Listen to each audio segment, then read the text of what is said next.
Gracias, Lilen. ¿Cómo les va? Bueno, bienvenidos a una nueva edición de Pensar Fuera de la Caja. Veo ahí, ya empiezo a ver gente, caritas de distintas provincias. Gracias por acompañarnos. Fue Pensar Fuera de la Caja bastante no convencional, pero nos pareció que esta era la semana para hablar de los resultados de la elección y creo que no nos equivocaron. No nos equivocamos porque los resultados nos sorprendieron a todos. Y me parece muy bien la convocatoria que hicimos. Estoy feliz de presentar a nuestras dos expositoras, a Mora Josami, que fue una de las poquísimas encuestadoras que acertó el resultado. Casa 3, que es la encuestadora que ella lidera, había predicho este triunfo, que muy pocos pudieron predecir y muy pocos pensaron que iba a suceder. Así que creo que va a estar muy bueno escuchar a Mora qué pasó, qué venía viendo ella en las encuestas y qué cree que pasó el domingo, qué análisis hace de los resultados a nivel nacional y en los distritos más relevantes. Ella va a hablar en primer lugar y luego lo segundo muy relevante que tenemos que conocer es cómo queda este nuevo Congreso. ¿No? ¿Quiénes son los bloques? ¿Quién es el bloque oficialista? ¿Quiénes son los bloques aliados? ¿Con quiénes se construye el famoso 129 en la Cámara de Diputados? ¿Cómo se construye el tercio para que el presidente pueda defender sus vetos? ¿Cómo queda el bloque de la Libertad Avanza en esta nueva reconfiguración? ¿Y cuáles son los números mágicos del Congreso para, por ejemplo, cambiar el sistema tributario, que requiere, ya les va a explicar Silvia, mayorías especiales, porque se trata de votar impuestos, no son 129, así no es mayoría simple, son 129 absolutos, y me parece que es importante como que empecemos a distinguir estos números que van a ser claves en los próximos meses y sobre todo cuáles son los caminos que puede tomar el gobierno para poder construir ese número para las reformas que quiere llevar adelante. Y también cómo queda el bloque del PRO, por supuesto, luego de esta elección. Así que nada, mucho para escuchar, interesante de estas dos mujeres. Gracias por sumarse y les doy la palabra porque vale la pena escucharlas a ella y no más a mí. Muchas gracias. Gracias, Mario. Gracias. Bueno, ¿arranco? Sí, Sí, Sí, sí, Mora, por adelante. favor. buenísimo. Bueno, había pensado en hacer un par de punteo, un punteo con un par de resultados o de emergentes de la elección y de cómo fue la campaña para que después podamos discutirlos. En primer lugar, siempre se dice que gana la elección el que logra imponer la pregunta que esta campaña va a contestar o que esa elección va a contestar. En este sentido, desde el oficialismo fueron muy exitosos, incluso desde la oposición le hicieron el juego al oficialismo y la pregunta que se instaló fue un plebiscito al gobierno, desde el claim en el cual la Libertad Avanza hizo toda su campaña, que era la Libertad Avanza, la Argentina retrocede, e incluso desde la manera en la que se fueron parando el resto de los actores, hablando siempre de los límites que había que ponerle a ese avance del gobierno y del ajuste, instalaron que lo que se estaba votando era si el gobierno estaba o no estaba en el camino correcto. En ese sentido, nosotros veíamos en las encuestas que hay un 45% de encuestados, esto es un número que se mantiene bastante constante, que señalaba que estaba de acuerdo con el rumbo que estaba llevando adelante el gobierno y el éxito del gobierno se iba a jugar de alguna manera en si lograban captar en exclusiva ese apoyo. O sea, si lograban que todos aquellos que estuvieran de acuerdo con el rumbo entendían que la manera de apoyar ese rumbo era a través de las listas de la Libertad Avanza en las distintas provincias, y así sucedió. Antes de que entraran ustedes, estábamos hablando un poco con Sil y de que la gente también votó pensando en el lunes, eso es todo algo que dijo Silvia, me parece muy acertado, ¿no? La gente que pensó cómo quería estar ese lunes, o por lo menos dónde no quería estar ese lunes, mejor dicho, y qué voto le iba a llevar a que ese lunes sea lo más suave posible, ¿no? Un lunes que muchas veces se instaló y las distintas elecciones que se fueron desdoblando fueron dándonos una idea del impacto que podía tener un triunfo o el otro, hicieron que la gente entendiera que la manera de tener más calma, o por lo menos un porcentaje importante de la población entendiera que el lunes ese que que querían tener, la mejor manera de tenerlo era votando la lista de la Libertad Avanza y así fue. Las elecciones que se desdoblaron funcionaron como un paso para todos los partidos, funcionaron como un paso para el PRO, para la Libertad Avanza y para la opinión pública en general, y en este sentido la provincia de Buenos Aires y el resultado, el impacto que tuvo en la macroeconomía al día siguiente funcionó como en su momento fue las PASO del 2019, una advertencia de cómo podía llegar qué podía llegar a suceder de confirmarse un triunfo del peronismo en las elecciones nacionales. Todo esto hizo, lógicamente, que se polarizara la elección, que hubiera dos grandes polos, el de la Libertad Avanza y el del peronismo, y que en el medio le costara a las terceras vías, que pasaban de ser grandes avenidas de centro a senderos bastante estrechos, poder pararse de alguna manera en la oferta electoral. Nosotros esto lo habíamos padecido con la campaña a la que sí le puso el cuerpo con mucha altura, la imposibilidad de poder transmitir a un electorado esta cuestión del voto dual, del sí pero, porque la propia vorágine de la campaña y el hecho de que la Libertad Avanza decidió nacionalizar, casi no hablar de los candidatos locales, muy poca gente debe saber a quién votó localmente, sí fueron y votaron a los candidatos de Milei, y en muchas provincias hay candidatos que al día de hoy deben tener 70-80% de desconocimiento y sin embargo fueron los ganadores. Hizo que sea complicado para esas terceras vías tener una nitidez suficiente para poder explicarle al electorado cuál era la propuesta.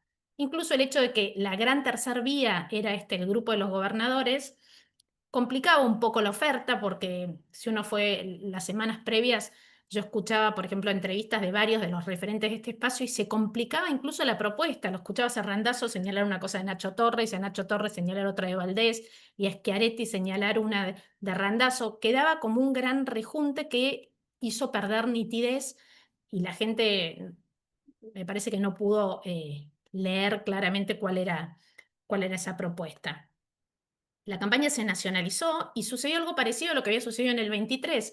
Milei, en las elecciones que habían tenido lugar este año, salvo en la ciudad de Buenos Aires y creo que en el Chaco, no había tenido triunfos. Sin embargo, esto también le sucedió en su campaña presidencial. Al nacionalizarla, la gente entendió que estaba votando al gobierno y no a las ofertas locales o a los embajadores del gobierno en cada uno de los distritos. Es una sociedad que se muestra un poco más madura de lo que habíamos visto. No es que porque Milei ganó, de pronto la gente está bárbaro, Milei es todo lo que está bien, sino que la gente votó a pesar de su situación. Y solo para contar dos o tres números, nosotros tenemos en Casa 3 el 48% de los entrevistados manifiesta que no le alcanza el sueldo, el 60 y pico por ciento resignó recursos en el último tiempo. Hay un 55% de gente que no está de acuerdo con la forma del gobierno. Cayeron los valores de expectativas de mejora futuro. Sin embargo, la gente entendió, o pareciera haber entendido, que había que seguir apoyando.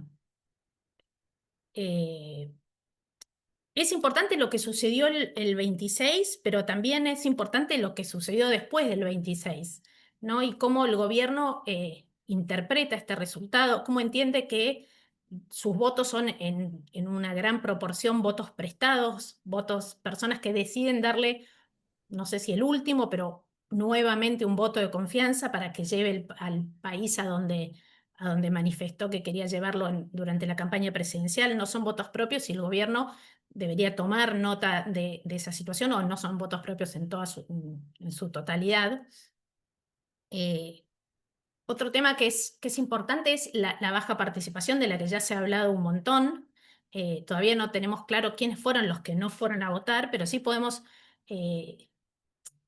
arriesgar que hay un porcentaje de votantes que algunos han llamado los votantes siperistas, los votantes del sí pero, que a la hora de votar o les pesó más el sí y votaron hacia la Libertad Avanza, o el pero no fue lo suficientemente importante como para cambiarse de bando y han decidido no ir a las urnas. Esto lo habíamos visto en algunas elecciones, en especial en la elección de la Ciudad de Buenos Aires, que la estudiamos mejor, que claramente el ausentismo tuvo más que ver con el votante que era más parecido al tradicional votante del PRO, y esto es algo que que podemos y que pensar mueven que fue lo que opinión. pasó también en el Sí, domingo pasado. y representó Tanta el delito. participación lo que genera es que haya una mayor volatilidad en los resultados y en incluso una dificultad mayor para trabajar para anticiparlos, porque efectivamente si la gente que no está yendo a votar resuelve ir a votar, puede generar cierta cosa inesperada en lo que tiene que ver con los resultados. Lo bueno es que las encuestas lograron ser un instrumento que capta la opinión de los que después efectivamente van a votar. Y por eso, este último tiempo vemos que las encuestas aciertan más de lo que sucedía en el pasado, donde, Ahora, donde la divergencia entre los resultados y los pronósticos era mayor. Las encuestas se han convertido en un instrumento para captar la opinión de los que después van a votar.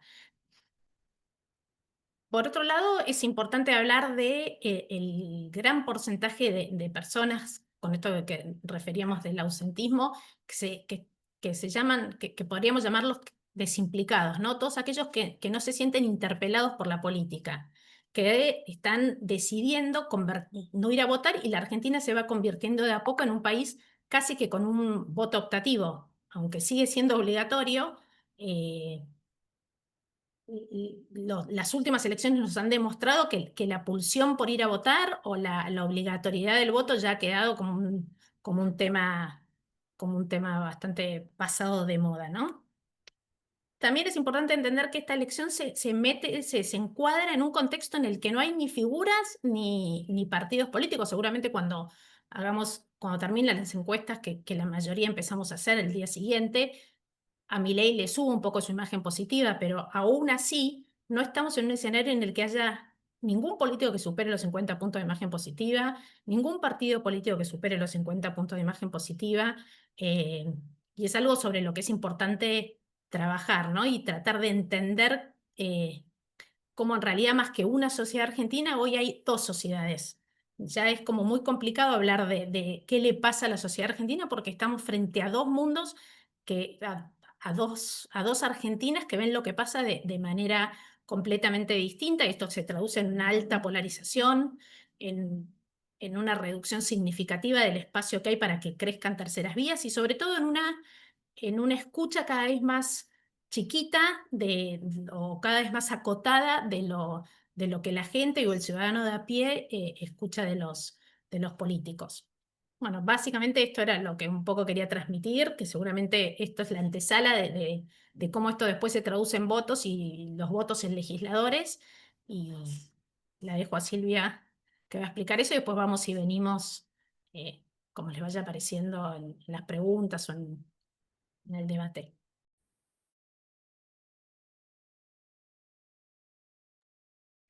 Bueno, buenas tardes a todos. Gracias por sumarse. Somos un montón en este pensar fuera de la caja. Creo que lo más interesante de la charla lo acaban de escuchar, que es lo de Mora, que son los datos y el análisis sobre la elección. Yo quería arrancar con una reflexión general y después meternos un poco en el Congreso repasando algunas cosas de las que los que suelen sumarse a nuestras charlas o que están suscritos a nuestro informe de pensar, vienen viendo que siempre voy contando sobre el Congreso, pero bueno, como Mario me pidió que recordara el tema de los números mágicos y todo eso, voy a hacer como un pequeño recordatorio de eso porque me parece que es central para entender el Congreso. Hay una frase que es bastante conocida que dice que siempre se aprende más de las derrotas que de los triunfos, ¿no?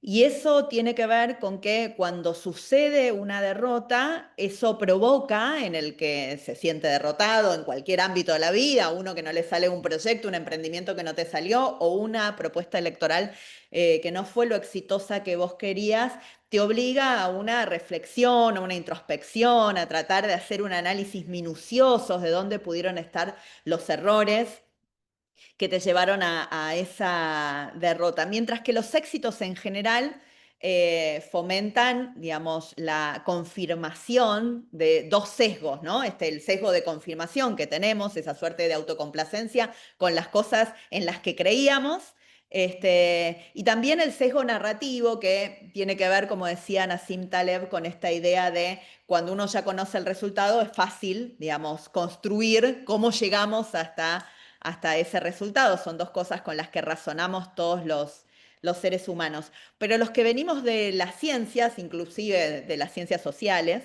les diría sobre todo, sabemos que la confirmación de una hipótesis no dice nada respecto a cuáles eran los postulados, a la veracidad de los postulados, ¿no? que teníamos.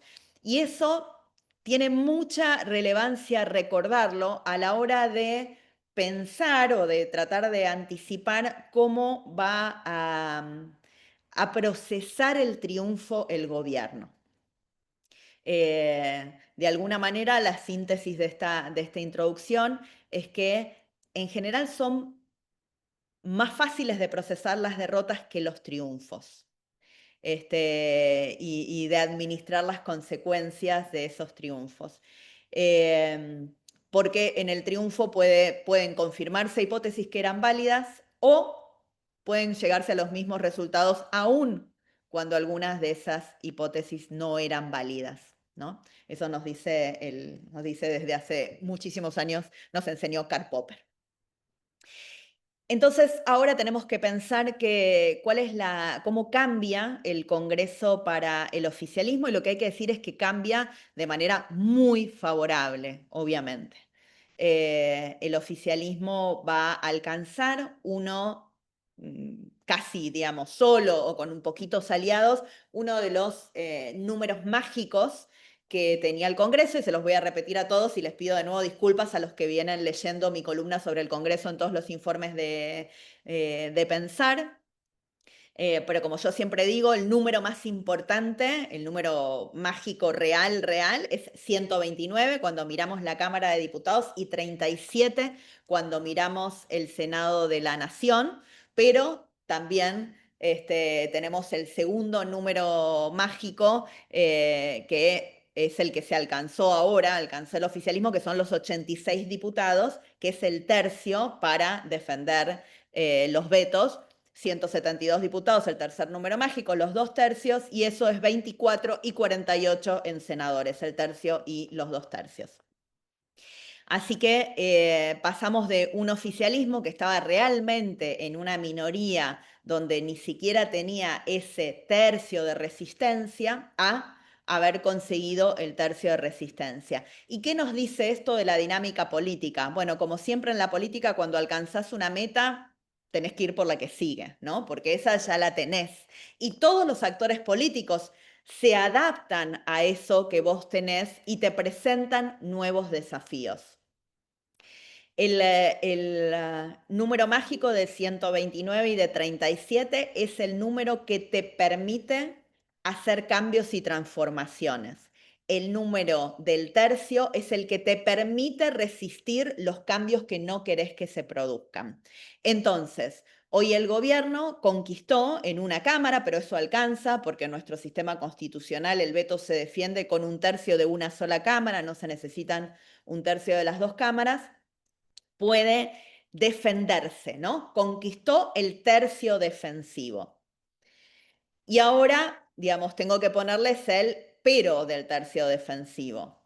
¿Quiere decir que cuando vos tenés el tercio defensivo ya nada que haga el Congreso te va a afectar? Bueno, definitivamente no, porque el veto, aunque uno lo resista, no deja de tener costo político. Vetar tiene costo político. Entonces, siempre es preferible no vetar a vetar una decisión del Congreso, ¿no? Pero bueno, mejor es tener esa posibilidad de vetarla. Así que, sin dudas, que este resultado electoral le ha dado al gobierno esta herramienta. Y como yo digo, cuando ya tenés esta herramienta, necesitas la otra. Todos los actores políticos saben que tenés esa herramienta y por ende van a ir a buscarte o a complicarte el segundo paso, que es el esencial para el relacionamiento entre el Congreso y el Poder Ejecutivo, que es la construcción de una mayoría. El gobierno, aún con una debilidad parlamentaria muy grande, fue muy hábil durante el primer año de gobierno, casi un año completo, en construir esa mayoría que estuvo reflejada en la ley Bases como el gran ícono, ¿no? Esa ley que tardó 6 meses en salir, que costó tanto, que en el Senado requirió el desempate de la vicepresidenta en muchos artículos para poder ser aprobada, pero que demostró que había un Congreso con voluntad de cambio profundo, ¿no? Porque en definitiva, aún sin ser parte del oficialismo, un montón de fuerzas políticas, entre ellas liderando el PRO, diría yo, acompañó al gobierno, liderando el acompañamiento, ¿no? El gobierno mandó su proyecto y el PRO, de alguna manera, lideró a todo el resto de las fuerzas políticas que acompañaron esa voluntad de cambio. Eso se fue desgranando, se fue perdiendo.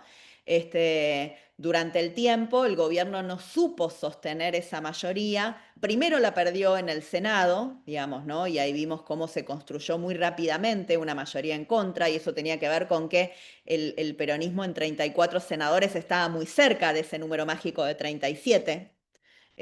La verdad es que era un suspiro para conseguir esos 3 y ya poder impulsar leyes que estuvieran en contra de la política del gobierno desde el Senado de la Nación, pero después también lo fue perdiendo en diputados, ¿no? Cuando los bloques aliados se fueron rompiendo y los sectores que se iban rompiendo se iban posicionando de un lado contrario, digamos, a la voluntad del gobierno.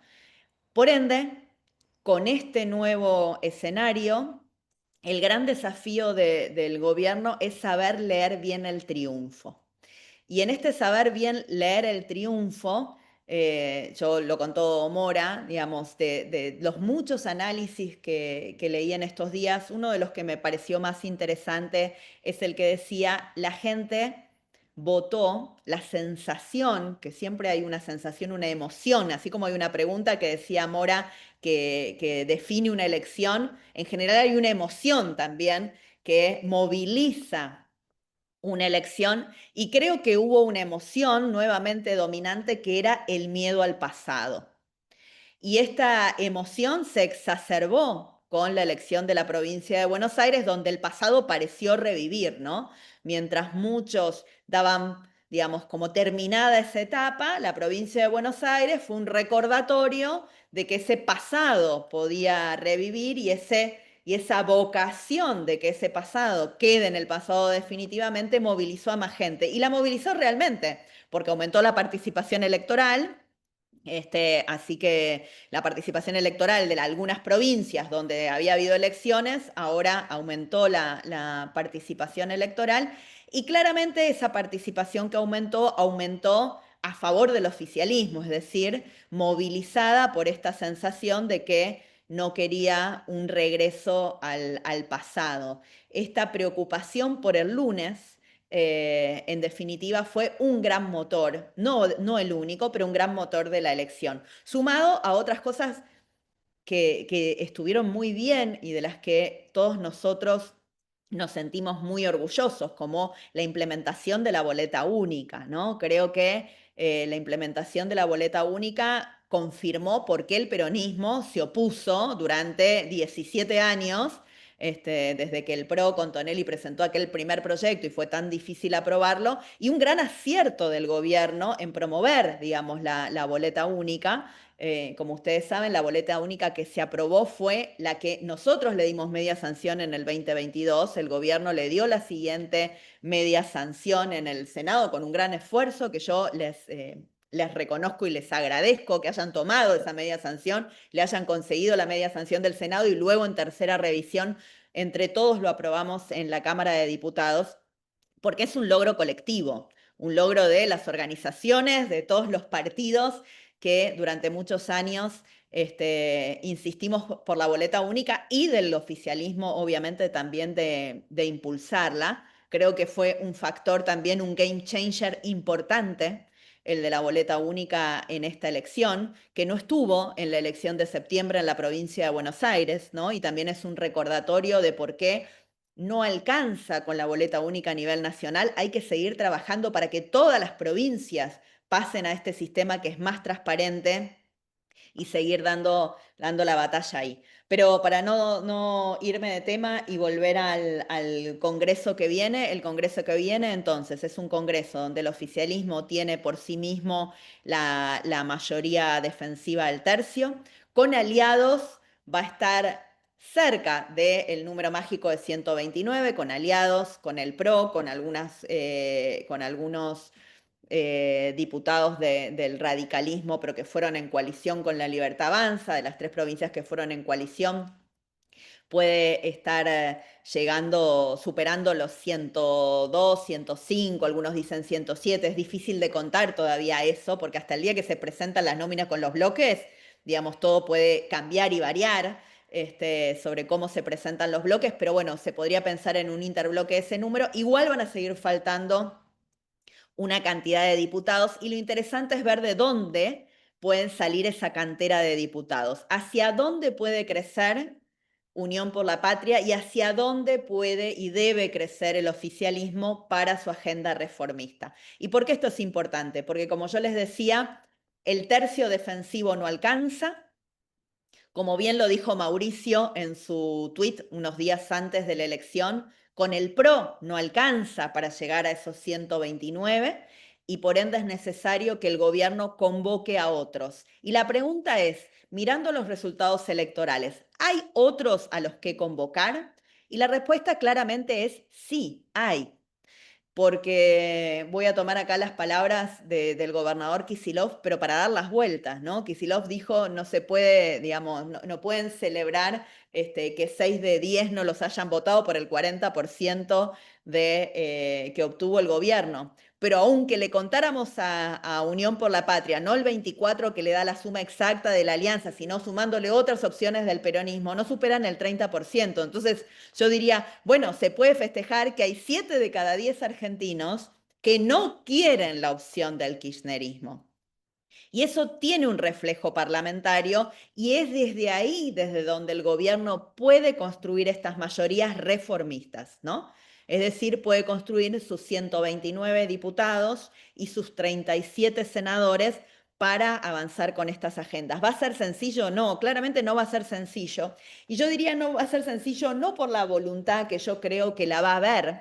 Hay incentivos de esos 7 de cada 10 de hacer estas transformaciones en la Argentina, sino porque estas reformas pendientes, y uno lo puede seguir en todo el mundo, son reformas que desde lo social son costosas de implementar, que van a generar mucho debate y por supuesto hay que tener la capacidad, la habilidad de plantear ese debate de manera que la sociedad siga acompañando y ahí tal vez quien en mejores condiciones esté de dar la respuesta de cuánto es lo que la sociedad está dispuesta a acompañar de esta segunda agenda reformista, es Mora, más que yo, que solamente puedo mirar lo que pasa dentro del Congreso, pero no ocultar tanto cuánto fue sí pero, cuánto es sí pero un poquito más, cuánto es sí pero más lento, o cuánto es sí vamos con todo a fondo, digamos, aunque eso signifique todavía postergar mis posibilidades de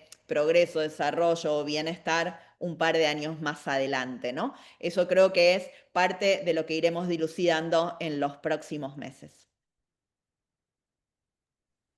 Gracias, Sil. Mora, para retomar algunas palabras que dijo Sil y con respecto al chat, esto de que hablábamos del diario del lunes y algo de sesgos que dijo Silvia, acá preguntan justamente sobre cuánto pesó en la decisión del elector el apoyo de Trump o las palabras de Trump. ¿Cómo lo lees? Bueno, nosotros habíamos preguntado la imagen de Trump unos días antes y veíamos que estaba partido y funcionaba como un espejo de la propia grieta que hay en la sociedad argentina. Llegaba a los 80 puntos de imagen positiva entre aquellos que tenían imagen positiva de Milei y tocaba los 80 puntos de imagen negativa entre los que tenían imagen negativa de Milei.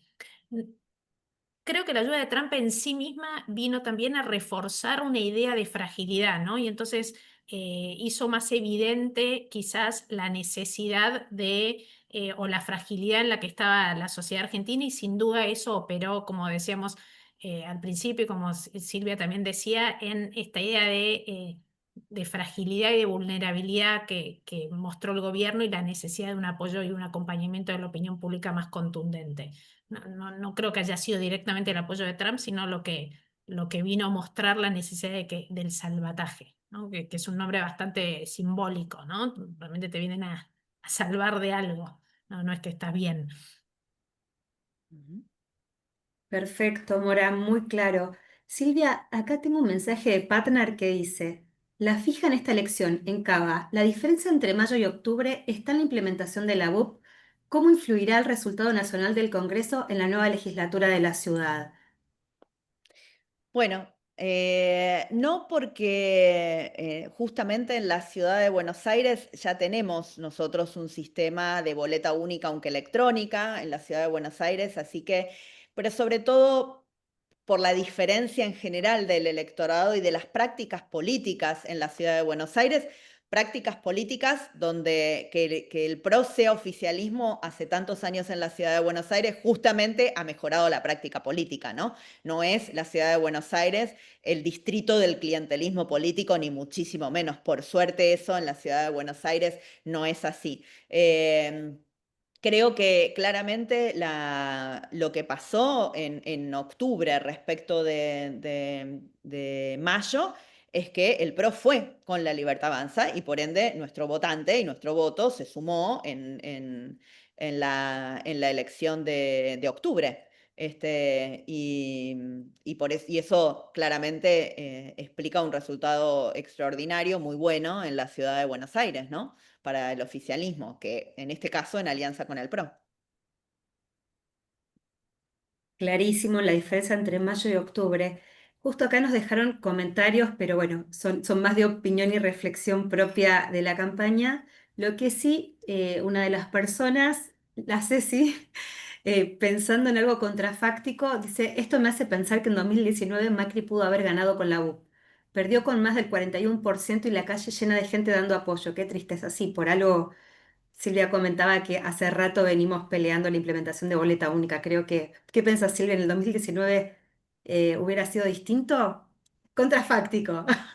Contrafáctico, pero no tengo dudas. Miren, el otro día escuchaba en una entrevista que le hicieron al intendente Seco decir, perdimos algunos puntitos por la implementación de la boleta única, ¿no? En una a confesión de partes, relevo de pruebas, definitivamente.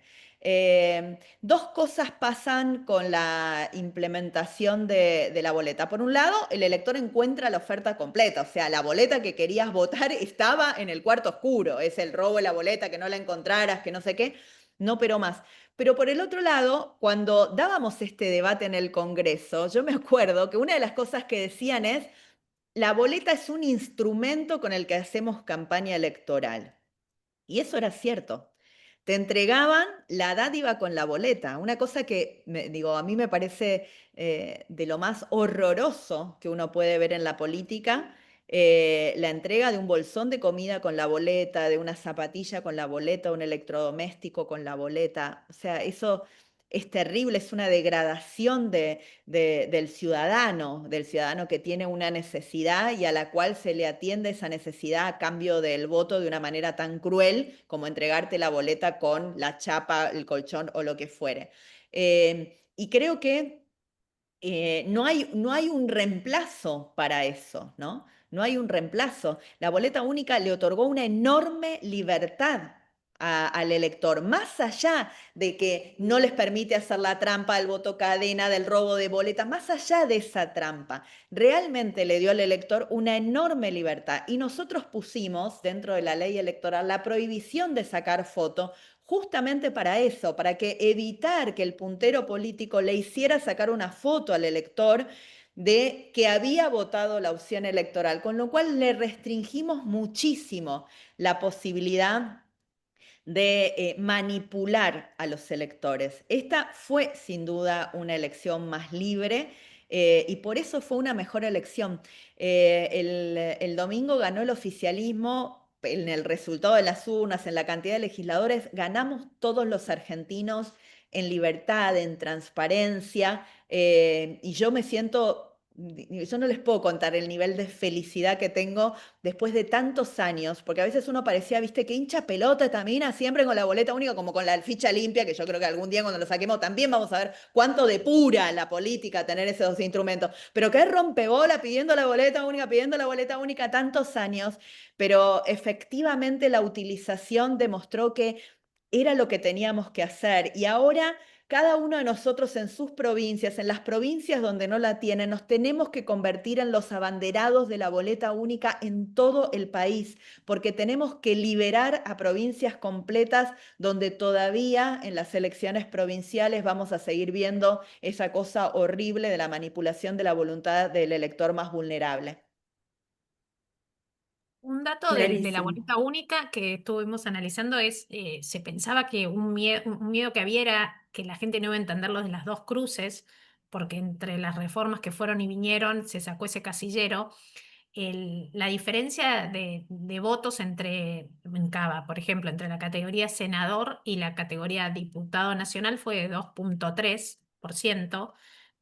Se puede comparar esto con una elección similar con boleta de papel, que fue la del 21, que se votaba diputado nacional y legislador, y ahí el corte había sido de 1,4 o 1,48, la diferencia de voto entre ambas categorías. Es decir, que si bien es un punto más, no es algo que en un momento se pensaba como un gran fantasma, la gente se va a confundir y la categoría de diputado va a haber mucho menos votante que en la categoría senador, así que también la campaña de las dos cruces fue efectiva y la sociedad es mucho más madura de lo que uno piensa a veces. Es cierto, Mora. Acá, bueno, varias personas por ahí están preguntando cómo sigue el PRO de acá en adelante. Quizás esta no es una charla específica para hablar del futuro del partido. Estamos tratando de analizar con estas figuras de lujo Mora y Silvia un poco entender el panorama del contexto de cómo sucedió el elector y sus resultados. Pero hay una pregunta interesante de Ada de La Rioja, presidenta de la Fundación Pensar de La Rioja, no, perdón, de Patnar. Ada dice, perdón, ¿qué piensa Silvia de algunas alianzas del PRO con Provincias Unidas en algunas jurisdicciones del país y qué se espera en el futuro? Y por el otro lado, Mora, te preguntamos cómo fue madurando el seguimiento de tu consultora durante la campaña y cuáles fueron los factores gravitantes y se percibió que el gobierno estaba por caer por errores propios o ataques K, la violencia del lenguaje. Tenemos una pregunta para Silvia sobre alianzas y otra para Mora, que fue una de las pocas consultoras que pudo ver a futuro eh, cómo se dio cuenta de estos errores o cómo se venía gravitando el voto K.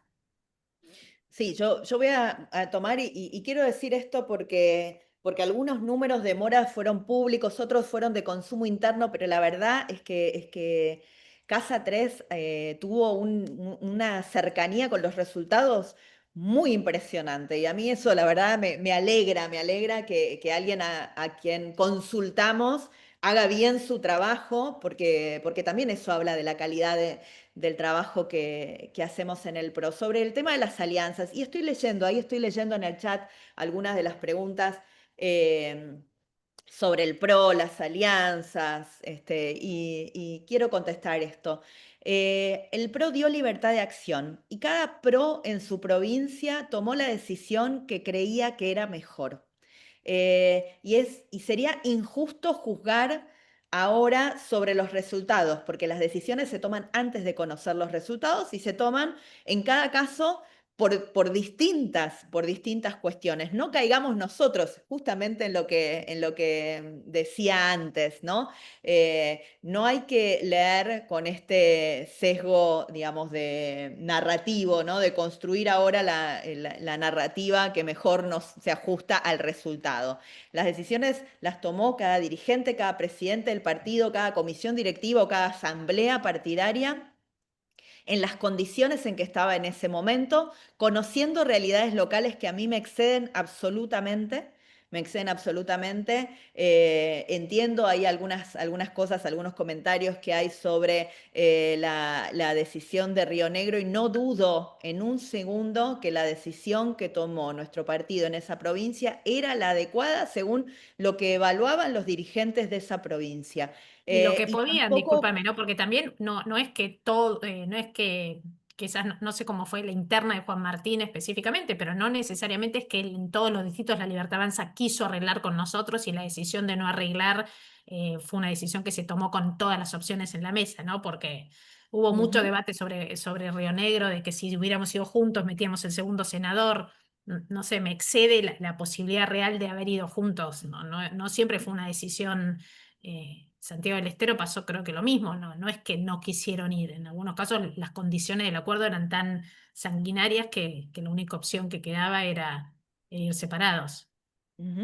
Sí, por eso. Y lo mismo digo respecto de los que optaron por llevar que el PRO integrara Provincias Unidas. El PRO tuvo esta decisión que la tomó el Consejo, que fue dar libertad de acción en los distritos, y nosotros somos un partido, sobre todo, muy respetuosos de las reglas en general, pero sobre todo de las reglas que nos damos para nosotros. Entonces, si nos dimos esta regla, hay que respetar esas decisiones, y cualquiera haya sido el resultado, vamos a trabajar para que esa representación que tiene el PRO siga creciendo en cada una de las provincias, y siga reflejando lo mejor que podamos y que entendamos que podemos reflejar a nuestros votantes.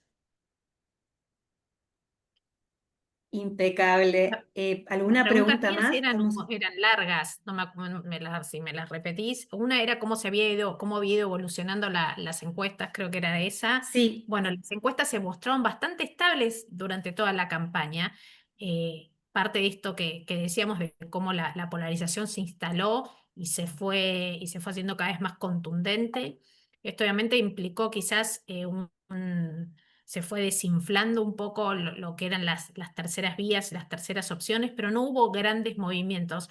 Justamente es una elección que estaba que los dos polos estaban bastante consolidados, que al haber habido poca gente o menos gente de lo normal yendo a votar y que las encuestas moviéndose dentro de ese segmento hicieron que no hubo grandes movimientos de las encuestas en el último tiempo de la campaña. Ujú. Sí, los típicos de que Y se me había infla un quedado una a poco. contestar sobre el tema del PRO, del partido.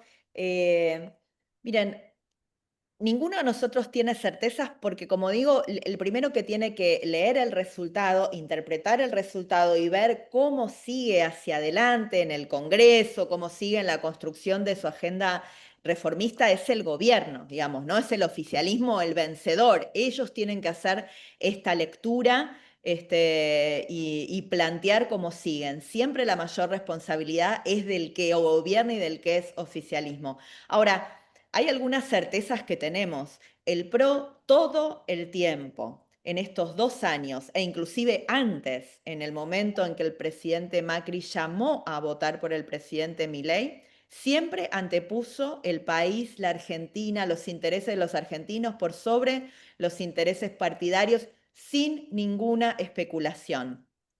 En las semanas de mayor incertidumbre del gobierno, que empezaron desde la derrota en la provincia de Buenos Aires y que probablemente concluyeron después de la victoria nacional, no hubo otro líder político nacional, ni gobernador, ni no gobernador, ni nadie que haya hecho tanto por la Argentina como el presidente Macri, estando donde tenía que estar cuando fue convocado, ¿no? Entonces me parece que a nosotros siempre tenemos que tener esa tranquilidad. El PRO va a estar siempre del lado de hacer lo correcto. Tenemos un líder digamos, al que no se le cae un anillo por levantar el teléfono, por prestar ayuda, por hacer sugerencias. Luego dependerá de cuánta vocación haya para hacer lo que le pidió el presidente Macri al presidente Milei antes de las elecciones, y que yo creo sigue siendo exactamente igual de diálogo. Convocar con honestidad y con humildad la construcción de una mayoría para hacer las reformas difíciles que vienen por delante. Porque lo que viene por delante, esas reformas, no es que te invitan a un cumpleaños, ¿no? No te invitan a una fiesta de vamos a repartir plata y toda la gente va a estar contenta. Te invitan a formar parte de un cambio que va a seguir representando para los argentinos y probablemente por un tiempo más restricciones, digamos, postergar, digamos, aspiraciones en muchos casos, y todo eso va a tener, va a seguir teniendo costo. No es que empieza la etapa sencilla, la etapa que empieza es más difícil que la anterior. Convocar a eso va a requerir de una vocación de construir mayoría muy amplia, que esperemos despliegue el gobierno. Pero ahora la respuesta no depende de nosotros. La respuesta depende de cómo el gobierno lea este resultado, y cuánto sienta que tiene que hacer algunos cambios o no para construir esas mayorías. Los argentinos le han vuelto a poner la pelota en el pie al gobierno. Es el gobierno el que tiene que decidir para dónde patea, cómo sigue esta jugada, a quiénes invita o no a sumarse a la construcción de las reformas de los 2 años que vienen. El PRO siempre va a estar en el lado de lo que pensemos que es mejor para la Argentina. Perfecto. Dos preguntas más, hago una del chat y Lilian que levantó la mano porque ya casi estamos en horario. Mora, acá hay una pregunta muy interesante sobre el voto joven. ¿Tenés alguna tendencia de voto joven, algo que nos quieras contar, explicar mejor? Bueno, lo que vemos en el último tiempo es que las dos variables que terminan funcionando como coordenadas de la opinión pública son la edad y el género.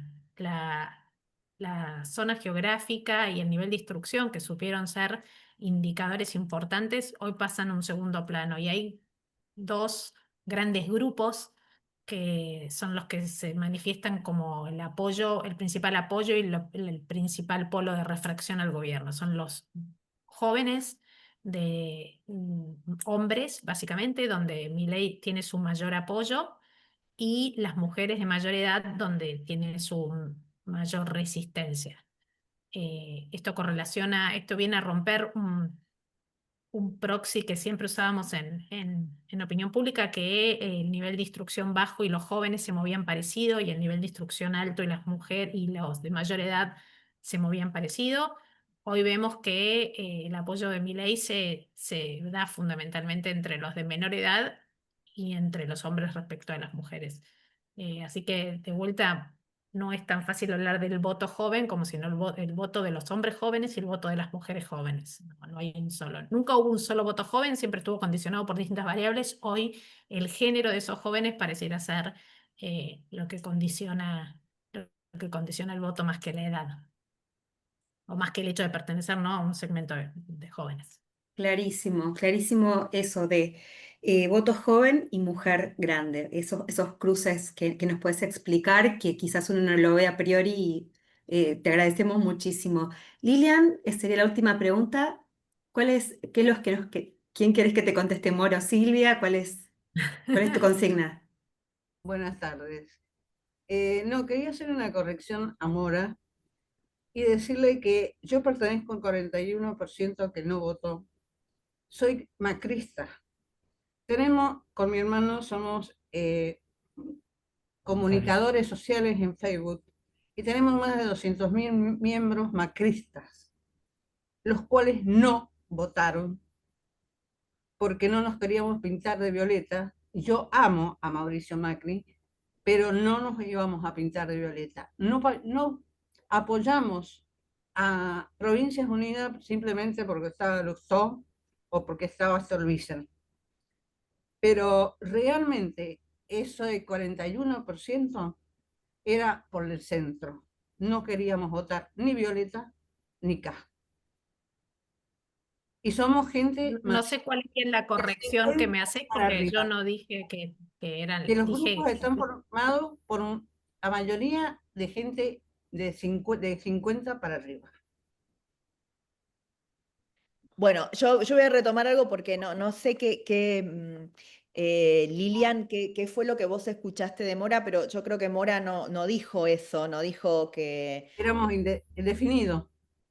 Claro, no, lo que yo creo es, una cosa que dijo Mora que se verifica, digamos, recién acaba de decir que hay un tema de edad donde los jóvenes varones son más proclives a votar a Milei, y las mujeres mayores menos proclives, y en el medio, digamos, un degradé, ¿no? Creo que eso se confirma muy, muy fuertemente, y nosotros sabemos que tenemos en el votante adulto un fuerte de nuestro partido, digamos. Nosotros somos un partido de gente informada, instruida, digamos, tenemos un votante muy particular, muy exigente, ultra exigente, el votante del PRO, que puede hacer estas distinciones como las que vos hacías recién y que son absolutamente válidas. Y también somos conscientes de que no todos los votantes del PRO estaban de acuerdo con la existencia de la alianza. Somos muy conscientes porque nos lo dicen muchos votantes en la calle, en las redes. Y como te digo, en cada provincia los dirigentes locales decidieron la estrategia que les parecía mejor, y obviamente uno a veces comparte o no comparte la estrategia, pero lo que sí te quiero dar tranquilidad, Lilian, es que el PRO sigue existiendo. Nosotros no tenemos ninguna vocación de desaparecer. No sentimos que representamos exactamente lo mismo. Sí tenemos una agenda en lo económico en común, en muchas cosas, no en todas, pero en muchas cosas, sobre un país que tiene que eliminar regulaciones, que tiene que bajar impuestos en lo posible, que tiene que mejorar las condiciones de inversión, porque las condiciones de inversión son más empleo en el sector privado que necesitamos urgente. Tenemos casi 15 años que no se genera empleo privado para poder absorber a nuestros hijos, nuestros nietos ahí, los queremos acá viviendo. Todo eso es el PRO, y en todo eso vamos a acompañar, pero no vamos a claudicar un solo día en las otras cosas que para nosotros son importantes, ¿no? Que tienen que ver con tener un sistema institucional sólido, respetar a rajatabla. A mí siempre me gusta cuando dicen el gobierno habla muy firmemente de la propiedad privada, que para nosotros obviamente también es central la propiedad privada, como esos valores indiscutibles, inviolables, digamos, que están por sobre todos. Para el PRO eso es la Constitución Nacional, ¿no? Nosotros sí creemos en esto, nos vamos a seguir definiendo como ñoños republicanos, no es para nosotros una ofensa, es un valor, y yo siempre digo, hay un aporte que hicimos los ñoños republicanos con la boleta única que hoy nadie, digamos, puede negar que fue central, y para eso tenemos que seguir existiendo, complementándolos. Hoy los argentinos mayoritariamente le han dado de nuevo un voto de confianza al gobierno. Una parte muy importante de la agenda que el gobierno va a proponer es nuestra misma agenda. Nosotros sabemos también que queremos un sistema laboral más moderno, que queremos terminar con algunas cosas, que es esta, por ejemplo. Nos hemos expresado muchas veces contra este supuesto aporte solidario, que es lo que le sacan a los trabajadores que no están afiliados a un sindicato para sostener sindicatos que no los representan, ¿no? Nosotros estamos a favor de que haya reglas más a tono con el sistema laboral actual y con las necesidades actuales, para que efectivamente se pase esa gran masa de trabajadores que están en negro a estar en blanco, porque así aportan y porque es la única manera genuina de mejorar el sistema previsional argentino y mejorar las jubilaciones. En todo eso que tenemos acuerdo, vamos a acompañar, y en lo que no tenemos acuerdo no vamos a claudicar. Queremos seguir teniendo una justicia con gente proba, ahí vamos a estar nosotros, ahí va a estar Mauricio, vamos a estar cada uno de los legisladores, digamos, haciendo nuestros peros, vamos a estar sosteniendo nuestra agenda, vamos a insistir con la ficha limpia, aunque quedemos solos en esa insistencia todo el tiempo que sea necesario, y espero que Lilen, vos y toda esa gente que te sigue a vos, siga acompañando, se siga sintiendo amarilla, porque de verdad que nosotros queremos que el PRO, creemos que es importante que el PRO siga existiendo, porque ayuda a que la Argentina salga adelante. Gracias, Silvia. Queremos agradecer a todos los que se conectaron. Ya estamos en hora. La verdad, esta charla se tiene que convertir en un ciclo. Venía pensando eso por lo que venían comentando cada uno de ustedes. Gracias por la claridad, por despejarnos muchas dudas, y creo que nos llevamos muchísimos conocimientos, sobre todo en falsacionismo de hipótesis en ciencias sociales, Silvia, y sobre, bueno, análisis creo que coherente y serio, que también lo tenemos que hacer como partido. Muchísimas gracias, y bueno, vamos a proponer que esto se convierta en un ciclo, porque veo que es muy deseado. Muchísimas Bueno, gracias a todos los que nos acompañaron hoy. yo Hasta la saludo próxima. final de corazón amarillo a corazones amarillos. amarillo. Gracias, y sigamos, que tenemos todavía mucho para aportar a la Argentina. Gracias a todos.